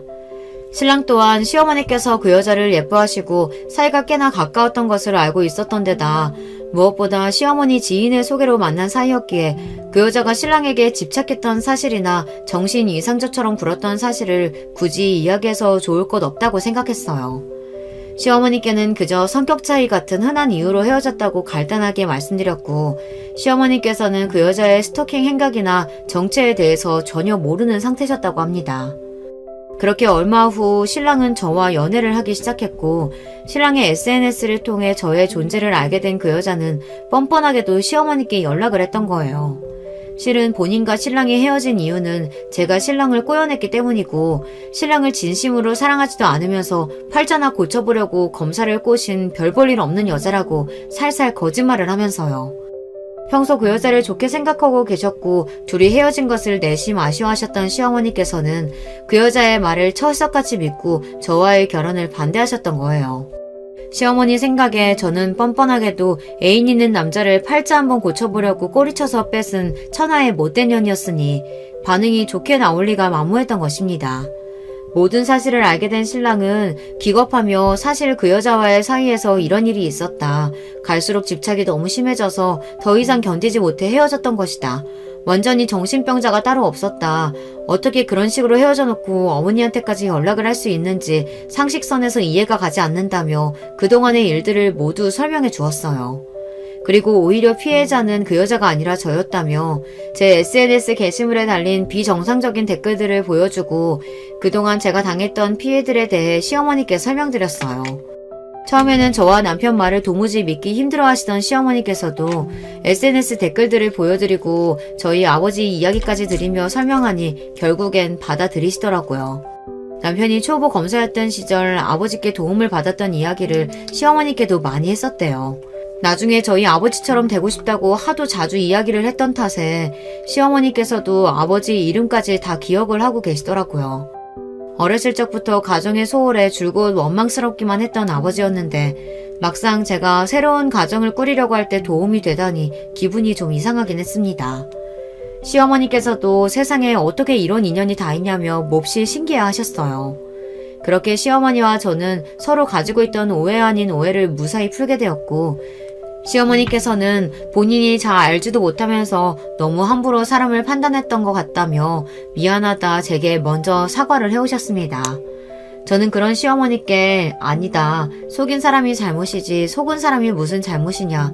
충분히 그러실 만한 상황이었다. 저 같아도 착각할 만했다. 어머니의 사과를 받아들이고 나름대로 화기애애하게 자리가 마무리되었습니다. 그 뒤로도 그 여자는 상황 파악이 안 됐는지 시어머니께 또 연락을 해왔다고 하더라고요. 때마침 옆에 있던 신랑이 그 전화를 받고는 한 번 더 이런 식으로 말도 안 되는 소문 퍼뜨리고 연락하거나 귀찮게 굴면 정말 깜빵에 쳐넣겠다며 호통을 쳤다고 합니다. 그 호통이 제대로 먹혀들었던 건지 아니면 더는 무슨 짓을 해도 소용이 없을 거라 생각한 건지 그날 이후로 지금까지는 별일 없이 잠잠합니다. 솔직히 아직도 마음이 마냥 편하지는 않아요. 정신적으로 많이 아픈 사람이니 혹시 홧김에 무슨 일을 저지르기라도 할까 걱정도 되고요. 신랑도 이런 제 마음을 알고 매일같이 본인 차로 저를 출퇴근시켜주고 있어요. 걱정이 되긴 하지만 그래도 신랑이 항상 제 곁에 있으니 든든한 마음이 큽니다. 이제 2달 뒤면 결혼식인데 시간이 정말 빠르게 흐르는 것 같아요. 하루빨리 어렸을 적부터 꿈꿔왔던 따뜻하고 행복한 가정을 꾸려가고 싶습니다. 채널에 올라오는 다른 고부 갈등들에 비하면 제 사연은 나름대로 순한 맛이긴 하지만 태어나 처음 보는 사람에게 빗자루로 얻어맞을 뻔한 적은 처음이라 저한텐 꽤 충격이 큰 사건이긴 했어요. 그래도 이제 와서는 모두 잘 해결된 일이고 천만함에서 제게 2년 전연하며 소리를 지르셨던 시어머니께는 지난 걱정들이 무색하게도 지금은 완전히 다른 사람이 되셔서 저를 몹시 예뻐해 주십니다. 하나뿐인 아들인 만큼 장가 보내기가 참 아쉬울 텐데 어떻게 보면 제가 어머님 아들을 뺏어가는 것이나 마찬가지니 그만큼 제가 친딸처럼 더 잘해드려야겠다는 생각이 들어요. 아무쪼록 앞으로 저희 가족의 앞날에 문제 없이 언제나 행복만이 가득하기를 바라며 글을 마무리하겠습니다. 감사합니다. 여러분, 두 번째 사연 시작하기 전에 좋아요, 구독 꼭 눌러주실 거죠? 그럼 두 번째 사연 바로 시작합니다. 안녕하세요. 저는 사회생활과 집안살림, 두 마리 토끼 모두 욕심내며 살고 있는 중년 여자예요. 제가 평소에 유튜브 보는 걸 정말 좋아하는데 그중에서 가장 시간을 많이 쏟는 건 역시나 삿바 채널이에요. 한 편씩 틀어놓는 게 마치 하루 일과처럼 되어버렸네요. 그리고 저는 유튜브를 통해서 그날그날 우리나라 곳곳에서 일어난 소식을 접하기도 해요. 옛날과는 다르게 출생률 절벽으로 아기 울음소리를 듣기 어려워졌음에도 불구하고 오히려 옛날 그때에는 잘 접하기 어려웠던 아이들 관련해 부정적인 뉴스들이 많이 올라오는 것 같더라고요. 다들 공감하실 거예요. 저도 자식 둔 엄마라 그런지 이런 아이들 관련해서 이런저런 안 좋은 뉴스들을 접하고 나면 심경이 착잡합니다. 이 사회에 큰 이바지를 하진 못하더라도 민폐는 끼치지 않는 인물로 키워내야지 하는 다짐을 때마다 하고 있네요. 제가 이런 이야기를 하는 이유는 말이죠. 제법 파란만장한 어린 시절을 보낸 당사자가 다름 아닌 저이기 때문이에요. 제 나이 7살에 저를 낳고 길러주신 친부모께서는 이혼을 하셨습니다. 당신이 데려가서 키워. 나보고 애 못 본다, 육아에 소질없다 이러면서 맨날 불평불만 터뜨렸던 거 당신 아니야? 그러니까 당신이 애 데리고 가서 키우라고. 왜 딸내미를 내가 키워야 되는데? 당연히 딸은 아빠가 아니라 엄마가 키워야 하는 거 아니야? 나는 내가 키워야 될 거라고 생각해 본 적 없어. 이혼하면 무조건 당신이 키울 거라 생각했지. 그리고 아직 학교도 들어가지 않았던 그 어린 자식을 사이에 두고 주분께서는 첨예한 대립을 이어나가셨어요. 서로 키우고 싶다면서 양육권을 주장한 게 아니라 오히려 서로 키우기 싫다면서 짐을 떠안기 싫으셔서 난리도 아니었습니다. 흔히 미운 나이 7살이라고 하지 않나요? 머리 커졌다고 떼쓰고 말썽 피우고 한창 그럴 나이죠. 그래서 제 동네 친구들은 하나같이 그때 장난꾸러기들이었어요. 제가 그 시절에 항상 했던 생각이 있었는데 바로 말썽 부려서 부모님께 혼나는 그 친구들의 모습이 부럽다는 것이었습니다. 저는 부모님 관심과 애정이 늘 고픈 아이였어요. 어린아이의 세상이 크면 얼마나 크겠나요? 오직 자기를 낳아주고 길러준 부모만이 자기 세상 전부잖아요. 근데 두 분 다 저를 원하지 않으셨으니 어렸을 때부터 제 상실감과 무력감은 커다랬죠. 부모님께선 극심한 성격 차이로 인해 끝내 이혼까지 가셨지만 제가 생각하기에 두 분의 공통점이 있었다면 그건 바로 이 세상에서 그 무엇보다 중요한 건 자기 자신이라고 생각하시는 분들이었다는 거예요. 심지어 친자식마저 우선순위에 두지 않으셨죠. 그래서 저는 나중에 결혼해서 아이를 가졌을 때 반드시 자식의 곁에 있어주는 부모가 되겠다고 굳게 다짐했네요. 저는 큰고모, 외할머니, 외삼촌, 그리고 다시 큰고모 댁을 전전하며 초등학교 재학 내내 전학만 4번을 다녔습니다. 제가 이혼 가정 아이라는 것, 부모님과 살지 않는다는 것, 이런 것들을 아무렇지도 않게 반 친구들 앞에서 나불거리셨던 중학교 담임선생님, 지금 잘 살고 계신지 모르겠네요. 그 배려심 없는 행동으로 저는 너무 힘든 학교 생활을 보냈죠. 내일하고 모레는 출석번호 20번부터 맨 뒷번호까지 학부모 상담 있는 거 알지? 다들 집에 가면 부모님께 말씀 한 번씩 더 드리고. 아, 수연이는 해당 사항 없겠구나. 바쁘신 고모 집에 얹혀 살지? 담임선생님께서 외치시는 것에 맞춰 반 친구들이 키득거리며 제 쪽을 다 쳐다봤어요. 너무 창피하고 수치스러워 고개를 숙이고 있었습니다. 한참 후 고개를 슬쩍 들었는데 문득 시선이 느껴져 그 방향을 봤더니 반에서뿐만 아니라 학교 전체에서도 소위 잘 나가는 애로 꼽히는 여자애가 저를 빤히 보고 있었습니다. 손으로 턱을 괴고 눈빛을 반짝이면서 저를 쳐다보는 모습에 왠지 모르게 소름이 돋아 저는 황급히 그 시선을 피했죠. 그 친구 이름은 박성희였습니다. 성희는 외모에 관심 많은 친구였고 교실 뒤편에 달린 거울은 그래서 성희와 그 일당들이 늘 독차지하고 있었습니다. 자연스레 저 같은 소심하고 소외된 아이는 쉬는 시간에 뒷문으로 오가는 것도 못했죠. 뒷문은 늘 그들의 영역이었으니까요. 본능적으로 성희의 눈에 띄지 않으려고 저는 그렇게 지냈어요. 하지만 눈이 마주쳤던 그때가 무언가 기점이었던 것 같습니다. 그쪽에서 제게 먼저 다가오기 시작했으니까 말이죠. 수연아 안녕? 내가 궁금한 게 있는데 너는 부모님하고도 안 살고 고모 집에 얹혀 산다면서 왜 가방은 좋은 거 하고 다녀? 그리고 너 은근 매점에서 자주 보이더라? 용돈 많이 받나 봐. 고모가 부자셔? 아니 부자는 아니시고 그냥 부모님이 때마다 돈 보내주시는 걸로 알아. 그렇게 얼핏 들었거든. 그러던 어느 날 쉬는 시간이 되자마자 성희가 제자리로 와서 갑자기 제게 어깨 동무를 하면서 말을 걸었어요. 그때 심장이 얼마나 쿵쿵 뛰었는지 몰라요. 엉겁결에 무심코 그런 대답을 하고만 저는 성희와 그 일당의 눈치를 살폈습니다. 어느새 그 무리가 제 자리 주변에 다 와 있더라고요. 수연아, 내가 너한테 아주 유익한 효도 방법을 알려주려고 하는데 어때? 들어줄 수 있지? 효도 방법? 그게 무슨 소리야? 네 부모님 입장에서 생각해봐. 자기 자식이 학교에서 어떻게 지내면 가장 좋아하실까? 네가 어떻게 학교 생활을 해야 부모님이 좋아하실지 생각해본 적 있어? 고모를 안심시켜드릴 수도 있는 최고의 방법인데. 그런 게 있어? 그게 대체 뭔데? 뭐겠어. 당연히 친구를 많이 사귀는 거지. 학교에서 친구들 잘 사귀고 잘 지내는 것보다 큰 효도는 없어. 그게 우리 나이 학생들이 어른들 걱정 덜어드리는 방법이야. 수연이 너는 친구가 하도 없어서 몰랐구나. 너 초등학교 때도 친구 하나도 없이 왕따였다면서. 불쌍하다. 이제 우리가 친구해줄게. 그때 저는 뭣도 모르는 아이였고 많이 소심해서 그저 웃으며 고개를 끄덕였습니다. 그것이 지옥길의 신호였어요. 저는 친구비라는 명목으로 모든 용돈을 성희에게 상납해야만 했습니다. 친구해주는 비용이라고 그랬어요. 너 같은 찌질이랑 맨입으론 친구 못하는 거 너 스스로도 이해하지? 그러니까 꼬박꼬박 친구비 내. 왕따 당하기 싫으면. 알았어? 저는 성희가 무서워서 거스르지 못했고 쉬는 시간마다 그 무리와 함께 있으면서 방청객처럼 웃는 역할을 했어요. 죽도록 괴로웠지만 2학년으로 올라갈 때만을 기다리며 버텼습니다. 하지만 제 바람과는 달리 2학년 때 바로 옆반이 된 성희는 제 반 친구들에게 소문을 다 퍼뜨려 놨어요. 제가 공고에 다니는 오빠들 여럿을 한꺼번에 만나고 다니는 물란한 애라고 그런 추잡한 소문을 말이에요. 말도 안 되는 내용이었지만 힘 있는 자의 선동이란 무섭더라고요. 모두가 저를 기피했습니다. 닿으면 안 되는 병균처럼요. 크게 좌절한 저는 성희에게 친구비라는 걸 주지 않기 시작했어요. 용돈이 끊겼다는 핑계였죠. 그랬더니 어느 날 수업이 마치자마자 성희는 자기 패거리와 합세해서 저를 화장실로 끌고 갔습니다. 청소당번들이 질질 끌려온 저를 봤지만 다들 모른 척했어요.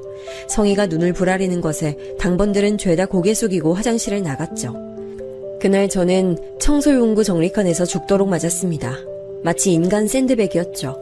쉴 새 없이 주마들었고 저는 도중에 기절했죠. 사람이 맞다가 정신을 잃으면 그건 엄청난 상황이잖아요. 이건 진짜 크게 잘못될 수도 있는 거잖아요. 그런데 성희는 정말 악랄했습니다. 양동이에다 물을 받아서 그걸 저한테 뿌렸어요. 야, 눈 떠. 당장 정신 안 차리면 너 창밖으로 던져버린다. 차가운 물에 제가 억지로 눈이 떠졌는데 그러자마자 보인 건 소름 끼치게 무서운 표정으로 낄낄 웃는 성희와 이런 과한 상황에 겁에 질렸음에도 티를 안 내려고 애쓰는 나머지 패거리들의 모습이었습니다. 너 다음에 또 기어오르면 그땐 진짜 네 재산날 되는 거야. 수연아, 난 친구끼리 그러기 싫어. 우리 친구잖아, 그치? 우리의 우정이 영원할 수 있도록 난 제발 네가 협조 좀 해줬으면 좋겠어. 앞으로 믿어도 되지? 다음 주까지 2만 원 준비해오고. 아, 맞다. 너 지난번에 신고 왔던 나이키 운동화 너 그거 일부러 안 신고 오는 거지? 속 보인다. 머리 굴리지 말고 얌전히 신고 와. 엄마는 재혼을 하셔서 아예 보기 힘든 분이 되셨지만 그나마 아빠는 1년에 한 번 정도 만나고 있었는데요. 그런 아빠가 사주셨던 운동화였어요. 일이 우선이고 스스로가 우선이지만 그래도 자식이라고 챙겨주시는 것 같아서 단지 그것만으로도 저는 너무 감동이고 좋아서 그 운동화가 참 소중했습니다. 그러나 공포 앞에선 별 수 없었네요. 성희는 제가 그걸 신고 온 날 자기 운동화와 제 것을 억지로 바꿨습니다. 왜 하필 발 사이즈가 똑같을까 하는 원망을 하는 게 힘없던 저의 유일한 분노 표출이었습니다. 너무 괴로워서 차라리 죽을까 하는 생각을 했죠. 선생님께 몇 번이고 말씀드렸지만 돌아오는 반응은 늘 비슷했습니다. 저보고 그러시더라고요. 당하는 사람도 뭔가 잘못한 게 있지 않겠냐고. 그 소리 듣자마자 모든 기대를 접었습니다. 2년 내내 괴롭힘 당했던 저는 3학년 때 심지어 성희와 같은 반에 배정됐어요. 수연아, 너랑 같은 반 돼서 너무 좋아. 우리 운명인가 봐. 남은 1년 잘 지내고 이왕이면 고등학교도 같이 가자. 좋지? 성희가 저를 향해 눈을 빛내며 그렇게 말했던 날 이후로 저는 학교를 나가지 않았습니다. 그냥 차라리 아무것도 안 하는 게 나을 것 같았어요. 본능적으로 학교를 계속 나가면 저는 박성희라는 사람의 손에 죽을 거란 예감이 들었죠. 등교 거부하기를 2주, 놀랍게도 아빠가 저를 찾아오셨어요. 수연아, 너 나하고 같이 갈래? 이제부터 아빠하고 살래?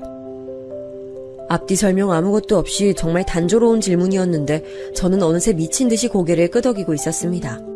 저는 그렇게 그 지역을 아예 벗어난 전학을 갈 수 있었고 새로운 곳에서 조용히 중학교 생활을 마무리한 뒤 고등학교 때는 제법 친한 친구 두어 정도 사귀면서 지냈어요.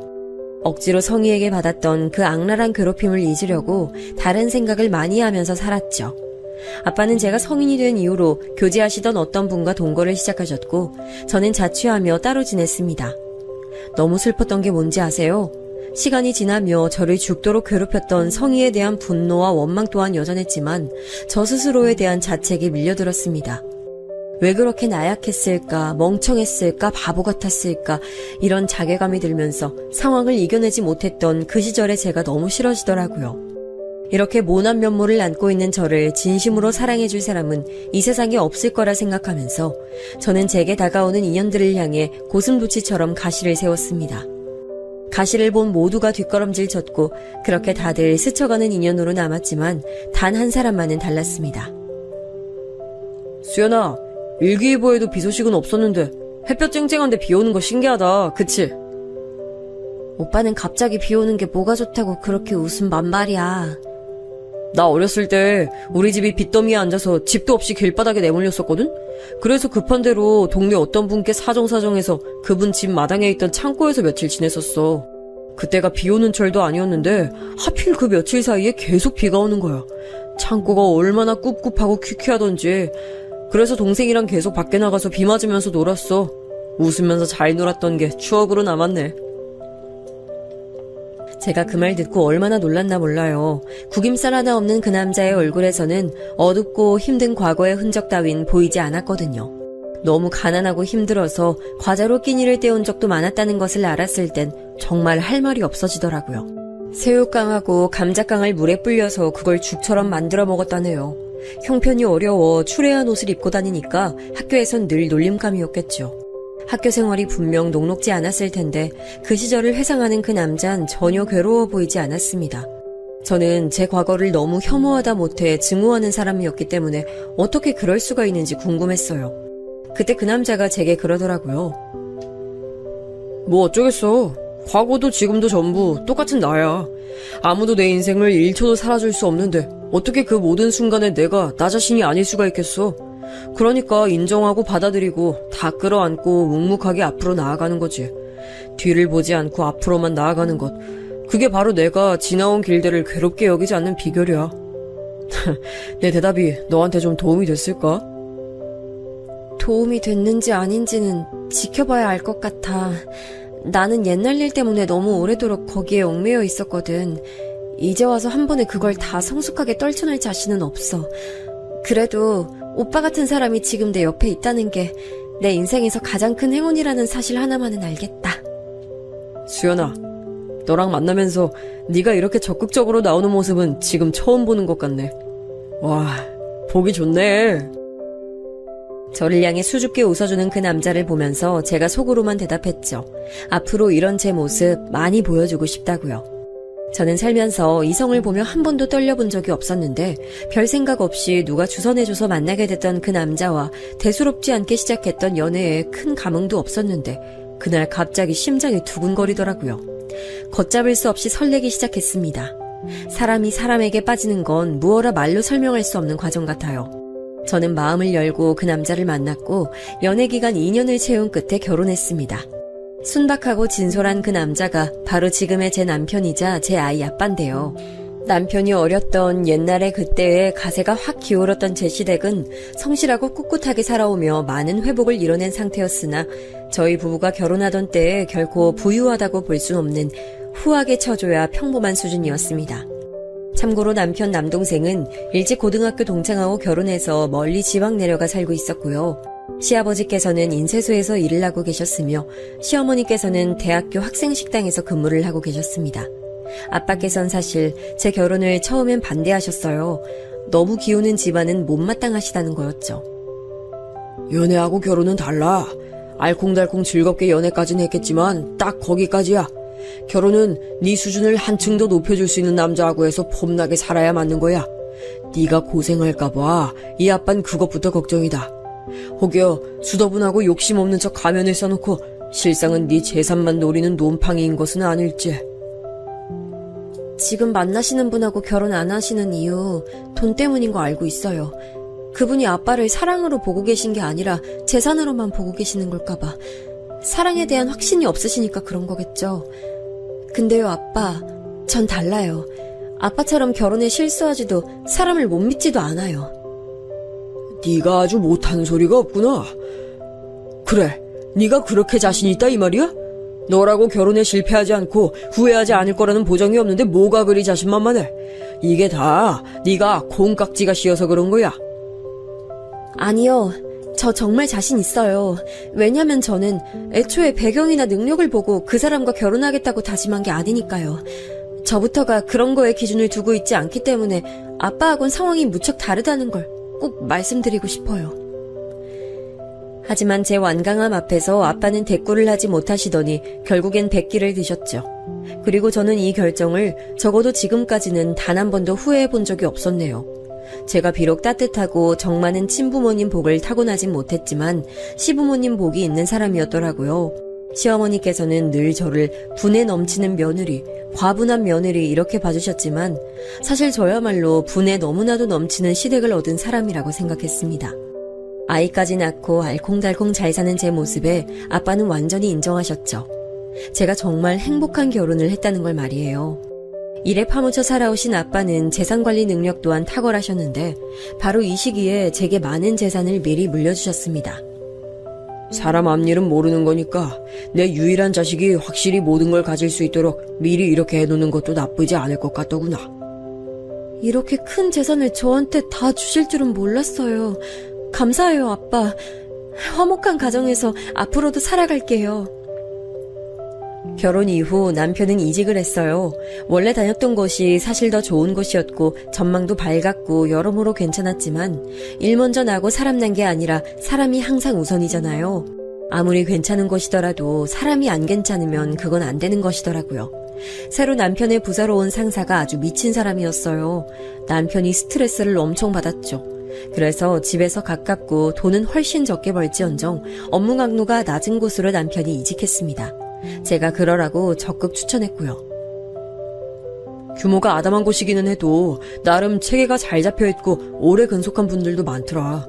원래 낡은 선풍기만 탈탈 돌아가는 곳에서 일했었는데 지금은 이렇게 번듯한 빌딩에 사무실 입주해서 일한다고 이곳에 자부심 느끼는 분들도 많은 것 같았어. 회사와 같이 커왔다는 자부심이자 애사심인가 봐. 무튼 출근해서 한 주일 해보니까 사내의 분위기는 괜찮았다는 거지. 근데 여보, 거기는 사장이 직접 일을 나오기는 해? 직원들한테 다 맡겨놓는 것 같다고 그랬잖아. 어때? 나오시긴 하는데 그냥 중요한 결제 서류만 보시는 정도 같아. 근데 들어보니까 그러실만은 하더라. 사장님 나이는 많으시지만 결혼하신 지는 이제 10년도 안 되셔서 애들이 아직 어리다고 하더라고. 이제 초등학교 다니고 있다는데 얼마나 아이들하고 시간을 함께 보내주고 싶으시겠어. 그래서 이해가 가더라. 정말? 맨땅에 헤딩으로 회사 시작하신 분이라고 하더니 일 때문에 열정을 다 바치시느라 결혼을 늦게 하셨구나. 내가 얼핏 들었는데 사모님 되시는 분이 당신이랑 나이가 거의 또래인 것 같더라. 그걸 듣고 제가 놀라서 입을 벌렸죠. 그렇다면 남편이 다니는 회사 사장님께서는 어림짐작으로 잡아도 15살 정도 차이 나는 분과 결혼을 하신 거였으니까요. 사람이 참 이런 생각을 하면 안 되는 건데 저도 모르게 머릿속으로 사모님도 참 대단한 분이시네 이랬던 것 같아요. 그 정도 나이 차이 솔직히 쉽게 극복해지는 건 아니니까요. 돈 때문일 거라는 속물적인 짐작까지는 맹세코하지 않았습니다. 저는 이 사장님 부부와 제가 상상도 못한 접점을 지니고 있을 줄 전혀 몰랐고요. 남편이 그 회사에 재직한 지 3개월여가 흘렀을 때였어요. 사장님이 다음 주나 언제 한번 날 잡아서 부부 동반으로 스크린 골프 치고 경치 좋고 음식 잘 나오는 식당 가서 식사하는 거 어떻겠냐고. 사실상 공지를 오늘 하시던데 당신은 이런 거 별로지? 그래? 확실히 작은 데로 가니까 이런 점이 있구나. 내가 회사 문화 같은 건 잘 모르지만 요즘 부부 동반으로 모이는 회사는 거의 없다는 것 같던데. 나도 좀 놀랐어. 근데 다른 분들께 여쭤보니까 종종 이렇게 해왔다고 하더라고. 절대 자주는 아니라던데 하필 지금이 딱 이럴 시기인가 봐. 당신은 워낙 시끄러운 자리 같은 거 안 좋아하니까 어차피 참석할 생각은 없었고 그냥 이런 게 있다고 얘기나 한 거였어. 에이, 아니야. 여보, 우리 그냥 거기 같이 가자. 솔직히 그런 자리 안 좋아하는 건 맞는데 여보 말 맞다 나 이런 게 자주 있을 것 같지도 않고 나도 내조의 여왕 흉내나 한번 내보고 싶어서. 제가 잠깐이나마 엄청 고심을 한 끝에 내린 결정이었는데 남편이 은근 반색을 하더라고요. 그래서 간다고 하길 잘했다 싶었네요. 저는 타고난 성정이 그렇기 때문인 것인지 왁자지껄한 공간을 별로 안 좋아합니다. 험난했던 학창시절을 보냈던 탓인지 같은 여자들끼리 여럿이 있는 것도 별로 선하지 않고요. 여자들끼리 있을 때 그 안의 공기가 예전 그때를 떠올리게 해서 싫거든요. 여자애들 몇 명을 늘 자기 시녀처럼 부리고 다녔던 성희의 모습, 그 뿌리가 여태 제게 박혀있는 셈이었죠. 제겐 너무나도 완벽한 남편, 고마운 시댁 식구들, 최고로 사랑하는 딸아이, 그리고 세월이 흐를수록 진심으로 가까워지고 있는 아빠까지. 제 인생은 어찌 보자면 회복이었습니다. 더할 나위 없었죠. 가슴 아픈 오점이라면 성희가 잔인하게 내놨던 상처 정도였을 거예요. 그리고 저는 그 장본인을 전혀 생각지 못한 곳에서 마주하게 됐습니다. 솔직히 한 번도 안 궁금해했다면 거짓말이에요. 다만 제가 성희를 떠올리는 것 자체가 제게 손해인 것 같아서 그런 상념마저 누를 때가 많았던 것이죠.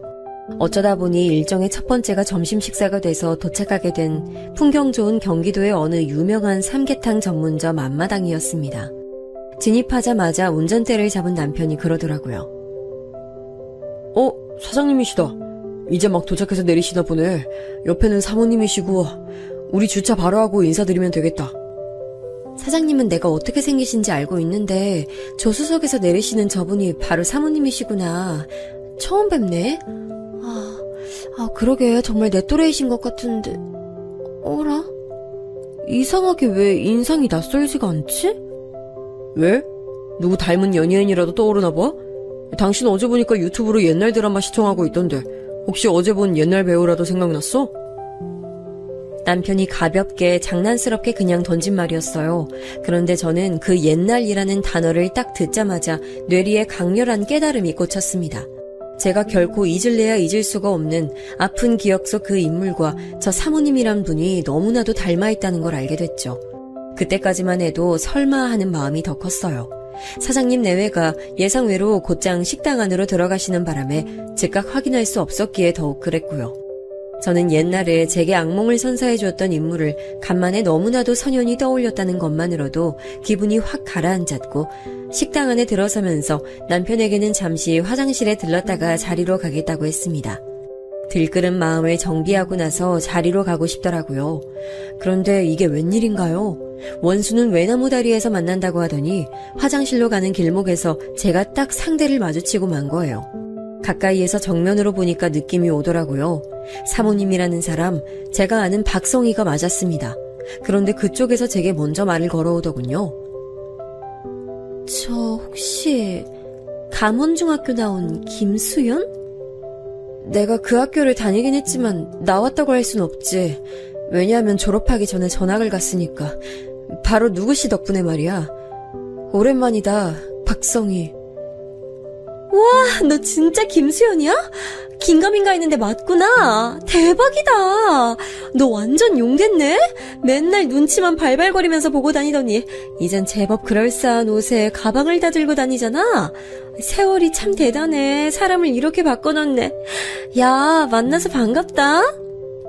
나한테 먼저 아는 척을 하고 반갑다 그러고. 너 진짜 당당하다. 아니, 진짜 미치게 뻔뻔하다. 나는 기억하면서 나한테 했던 짓은 기억 안 나나 봐. 너 여기 일행하고 온 거라면 내가 당장 그 일행한테 가서 네 과거를 폭로하고 싶은 심정이야. 뭐라고? 폭로? 하, 웃기고 있네. 야, 너 여기 밥 처먹으러 온 거 아니야? 그럼 그냥 조용히 밥이나 처먹고 가. 쓸데없는 짓 하지 말고. 성희는 깜짝 놀란 표정으로 입가를 떨더니 후다닥 자리를 피했습니다. 저는 혼자 남겨져서 가만히 주먹을 꽉 쥐고 있었죠. 예나 지금이나 너무 한결같은 성희 모습에 저는 오묘한 심정이 됐습니다. 생각을 차분하게 정리하며 일부러 느긋하게 화장실을 갔다가 자리로 향했습니다. 보니까 저를 제외한 모임 일원들이 다 자리에 있더라고요. 상석의 사장님 그리고 성희가 있었죠. 남편이 저를 발견하기 전에 성희가 먼저 저를 쳐다봤습니다. 그러더니 많이 놀랐는지 눈이 휘둥그레지더군요. 저는 속으로만 피식 웃으면서 겉으로는 해사하고 순한 미소를 지으며 사장님을 비롯한 다른 분들에게 인사를 건넸습니다. 남편이 저를 소개하고 있는 와중 성희가 눈을 반짝 빛내며 입을 실룩거리더라고요. 마치 옛날 그때처럼 저를 먹잇감 보듯 했던 옛 순간과 겹쳐 보이는 성희 눈빛에 저는 속에서 고요한 분노가 끓어올랐죠. 아, 이때 생각했어요. 이건 하늘이 준 기회로구나. 어머, 신기하다. 최 대리님 부인이 바로 수연이었어요. 저 수연이하고 중학교 동창인데 좀 아까 화장실 앞에서도 마주쳤는데 짧게 인사만 해서 아쉬웠거든요. 예? 정말요? 아니, 당신 이거 진짜야? 사모님하고 아는 사이야? 성희의 발언에 그 자리에 있는 모두가 놀랐죠. 물론 제 옆에 있는 남편이 가장 놀란 눈치였고요. 저는 그런 남편을 향해 끄덕이면서 테이블 아래로 손을 내려 가만히 남편의 손을 잡았습니다. 저와 성희의 인연에 사장님께서는 고무되셨는지 갑자기 신이 나서 옛날 이야기를 떠들기 시작하셨고 모두가 장단을 맞춰드리기 위해 그쪽에 집중하고 있을 때 저는 성희와 불꽃 튀는 시선을 주고받았습니다. 성희가 저를 향해 아주 작은 목소리로 전해오더라고요. 너 아까 뭐라고 그랬더라? 뭘 폭로하겠다고? 웃기고 있네. 야, 너 앞으로 나한테 잘 보여야 될 텐데. 아까 무례한 태도는 어떻게 만회할 거야? 성희야, 지금 네가 무슨 개소리를 하는 건지 난 이해가 안 돼. 뭐? 야, 너 아직 상황 파악 안 돼? 대가리 안 돌아가? 네 남편 승진시키고 싶으면 눈치껏 내 앞에서 기어야 될 텐데. 그때까지 성희는 아주 자신만만했을 거예요. 아주 오랜만에 우연히 마주친 저라는 존재가 과거 폭로를 운운해서 심장이 덜컥 내려앉았는데 마침 제가 또 남편 회사에 다니는 사람의 와이프라니 얼마나 웃음이 났을까요? 단숨에 전세 역전, 기세등등할 만한 상황이었죠. 하지만 최후에 웃는 사람은 저였습니다. 저는 정말 소리를 크게 내어 웃어버렸어요. 당신의 옛날 얘기를 신나게 늘어놓으시던 사장님은 물론이고 모두가 저를 깜짝 놀란 눈으로 쳐다봤죠. 야, 성희야, 너 정말 웃긴다. 내가 우리 남편 승진시키고 싶으면 너한테 기어야 된다고? 무슨 그런 농담을 그렇게 해. 너 원래 이렇게 개그를 잘 치는 애였어? 중학교 때는 패거리 만들어서 나 같은 애들이나 괴롭히고 다니고 심심하면 사고치고 공부는 뒷전이라 외모에만 관심 있어서 맨날 실핀으로 딱풀 발라다가 쌍꺼풀이나 만들고 네가 그러던 애였지 딱히 재미있는 애는 아니었는데. 수연아, 갑자기 얘가 더위를 먹었나? 별소리를 다 하네? 너 왜 이래? 왜? 네 기억 속에 나는 네가 주동하는 끔찍한 괴롭힘 앞에서 무력하게 조아리던 나약한 애였는데 지금 이렇게 말을 너무 잘하니까 어이가 없어? 안 믿겨져? 아까 네가 나한테 말한 대로 아무래도 내가 용됐나 봐. 과거에 비해선 지금이 훨씬 낫지. 근데 너도 옛날보다 지금이 훨씬 더 나아. 너 쌍수했지? 자연스럽게 잘 됐다. 근데 너 코 수술한 것 같은데 혹시 쌍꺼풀 수술할 때 같이 했어? 패키지 할인 받았는지 궁금한데 정보 좀 공유해줘. 제 신랄한 말이 끝나기가 무섭게 챙그랑 소리와 함께 사장님께서 쥐고 계셨던 수저를 놓치시면서 그게 그릇에 부딪히는 시끄러운 소리가 났어요. 표정을 보니 무척 당황하셨더라고요. 거의 충격에 빠지신 표정으로 저와 성희를 번갈아 쳐다보고 계셨어요. 다른 내외분들도 전부 경악해 말문이 막히신 상태였죠. 전부 다 어안이 벙벙해 계시더라고요. 침묵을 가른 사장님께서 얼굴이 벌개진 채로 성희에게 물으셨어요. 이게 대체 무슨 상황이야? 당신 옛날에 큰 잘못이라도 저질렀어? 아니에요. 잘못은 무슨, 학교 다니면서 그냥 친구들하고 한 번씩 일으킬 수 있는 트러블 정도였지. 수연이 제가 지금 자기는 대리 와이프인데 나는 사장 와이프라 사모님 소리 듣고 산다고 보통 질투하는 게 아니네요. 수연아, 너 진짜 어렸을 때 그 버릇 못 고쳤구나. 너 제발 시기 질투해서 남 깎아내리는 짓 좀 하지 마. 성희가 발끈하면서 정말 자기가 순수한 피해자인 것 마냥 외치는데 진짜 어이가 없더라고요. 제가 코웃음 치니까 그걸 보신 사장님께서 약간 한숨을 쉬시더니 팔은 안으로 굽는다는 걸 보여주셨습니다. 아는 사이끼리 더 얼굴 붉힐 일 만들지 않으셨으면 합니다. 우리 최대리 정말 성실하고 업무 능력도 뛰어난데 자기 집사람 문제로 회사에서 입지 좁아지면 그건 너무 안타까운 일이잖아요. 사장님, 죄송한데 말씀에 상당히 어폐가 있네요. 사장님 부인 되시는 제 중학교 동창 성희가 옛날에 큰 잘못을 저질렀던 게 맞고요. 여기서 다시 만나자마자 그 더러운 인성 안 변했다는 걸 드러내면서 먼저 시비를 걸어온 것도 그쪽이에요. 저는 지지 않고 바로 맞받아쳤어요. 심장은 미친 듯 뛰고 있었지만 목소리는 흔들리지 않고 흘러나와 천만다행이었습니다. 그때 성희는 저를 가소롭다는 듯 보고 있었어요. 자기 쪽이 무조건 갑이라고 생각하고 있었으니까요.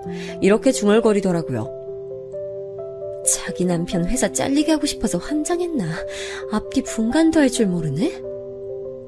그 소리를 듣자마자 핸드백에서 지갑을 꺼낸 저는 명함 하나를 바로 찾아냈습니다. 그리고 그걸 사장님 앞으로 툭 던졌어요. 반질거리는 명함을 의문스럽게 쳐다보시던 사장님께서는 이내 더욱 짙은 의문에 휩싸이신 눈으로 저를 쳐다보셨죠. 이건 제가 잘 아는 공인중개사 사장님 명함인데 저하고 막역하게 아는 이분의 명함을 어떻게 갖고 계시는지.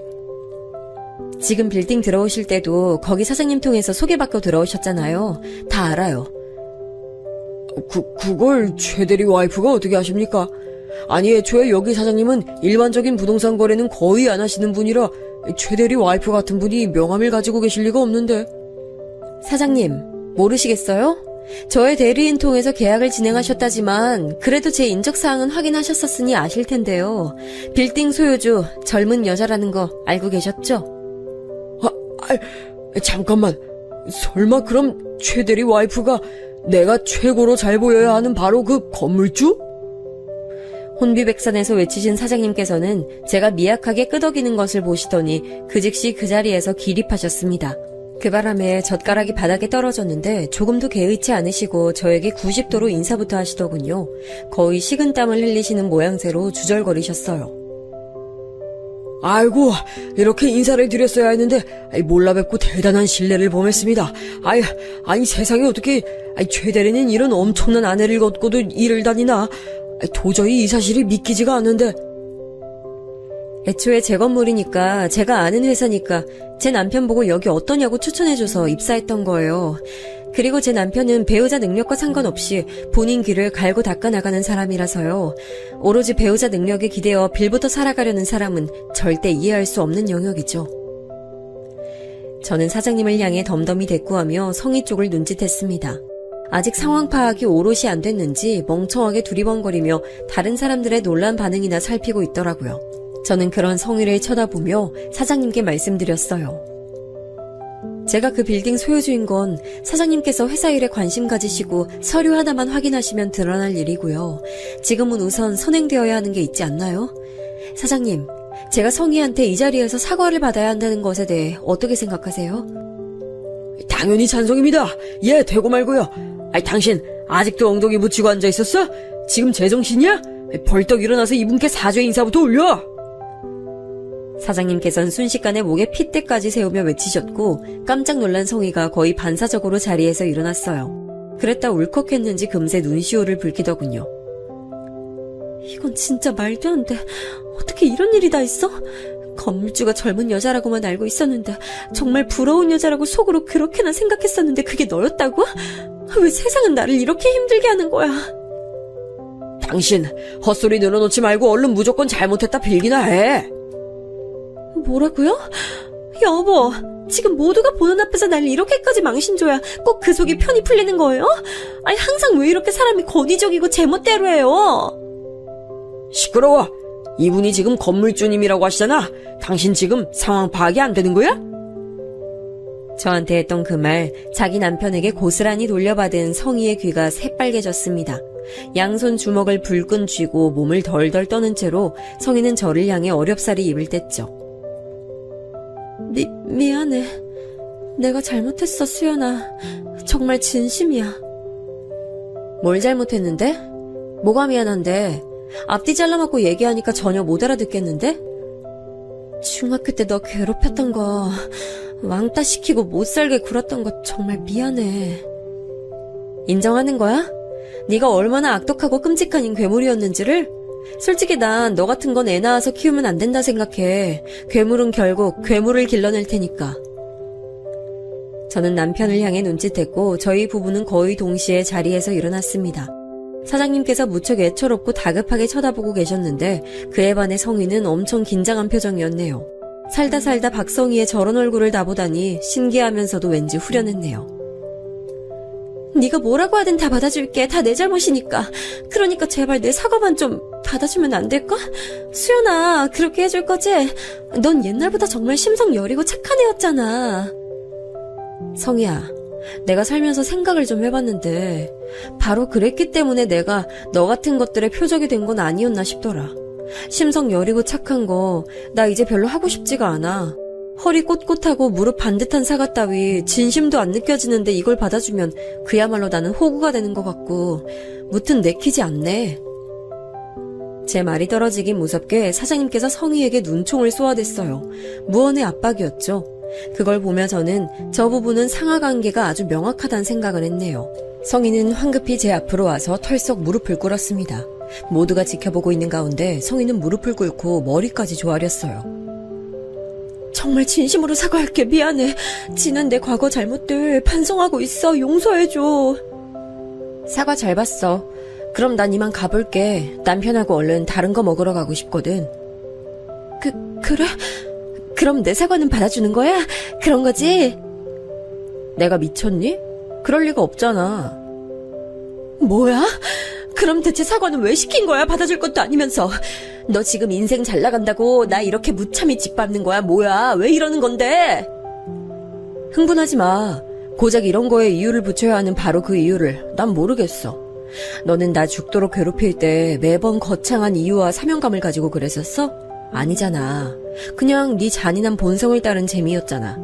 지금의 나도 마찬가지야. 그럼 이해되지? 완벽하게 넋이 나가버린 성희의 얼굴을 보며 승리의 미소를 지은 뒤 남편과 함께 그곳을 벗어났습니다. 차를 타고 다른 식당으로 향하며 남편에게 이런저런 옛날 이야기를 다 해줬어요.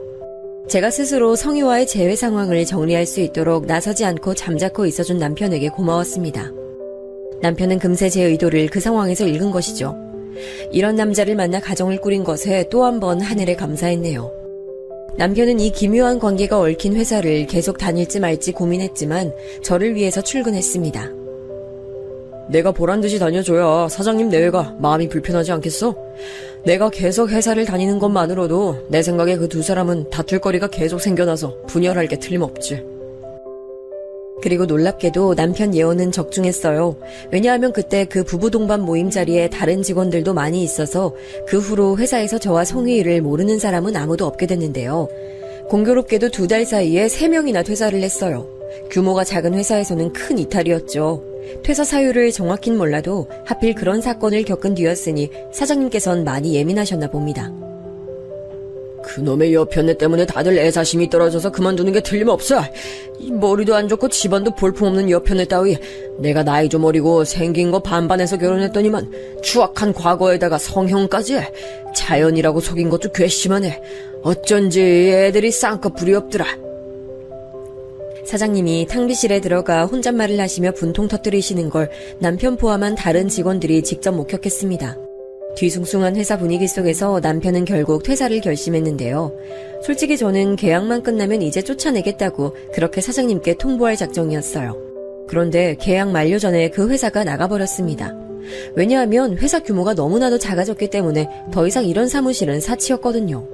성희하고 부부싸움을 그렇게 하시는 것 같더니 이혼 얘기가 오가면서 아이들 양육권 문제로 사장님이 골머리를 앓으셨나 봐요.